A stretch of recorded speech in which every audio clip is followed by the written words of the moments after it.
Hello అందరికీ, ఇది మా పొట్టేల ఫామ్ అండి. బయటంతా మేము ఇలా వెంచరేపిచ్చాము చుట్టూతా. లోపల 2 ఫీడర్లు కనిపిస్తున్నాయి కదండి, అది మేము ఒక పైప్ తెప్పించి మధ్యలోకి కట్ చేపించామండి. అందులో మొక్కజొన్న సోయా దానా పిండి ఉంటుందండి, ఆ పిండి పోస్తాము. ఇటు సైడ్ వచ్చేసి మినుము కట్టు ఉంటుందండి. పొట్టేళ్ళు నైట్ బయట ఉంటాయి, పగలు లోపల ఉంటాయండి.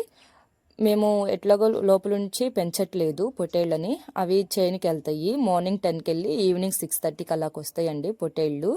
బయట ఒక వాటర్ ఫీడర్ ఉంటుంది. సో ఇప్పుడు మనం లోపలికి వెళ్దాము. లోపల ఇవి శనగకట్టె మినుముకట్టె వేయటానికండి ఈ ఫీడర్లు వచ్చేసి. ఫీడర్లు మేము డ్రమ్ములు తెప్పించి మధ్యలోకి కట్ చేపించాము. స్టాండ్లు మేము చేపించుకున్నామండి. ఇటు సైడ్ వచ్చేసి మెడిసిన్ ఉంటుంది. ఆ మెడిసిన్ వచ్చేసి జలుబుకి, దగ్గుకి, కాళ్ళ నొప్పులకి వాటికి స్ప్రేలు అవి ఉంటాయండి. లోపల పక్క కూడా ఒక ఫీడర్ ఉంటుంది. లోపల పక్క మేము ఎప్పుడు వదులుతామంటే ఈవినింగ్ నైట్ 9కి అలా లోపలికి వదులుతాము. మార్నింగ్ 6కి అలా బయటికి వదులుతాము.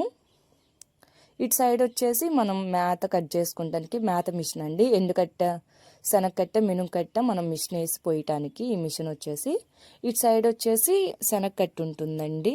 మాకు ఓవరాల్గా ఇది మొత్తం ఖర్చు 1.5 lakh అలా అయ్యిందండి. షెడ్ లోపల 2 ఫ్యాన్లు ఉంటాయి, నిత్యం తిరుగుతూనే ఉంటాయి. పగలేందంటే అండి, పొట్టేళ్ళు బయటకు వెళ్ళగానే షెడ్ శుభ్రంగా చిమ్ముకోవాలి. బాగా నీట్గా ఉంటేనే పొట్టేళ్ళు కూడా బాగా ఆరోగ్యంగా ఉంటాయి. షెడ్ ఎప్పుడు నీట్గా పెట్టుకోవాలండి. ఈ వీడియో కానీ మీకు నచ్చితే లైక్ చేయండి, షేర్ చేయండి, కామెంట్ చేయండి. Please subscribe.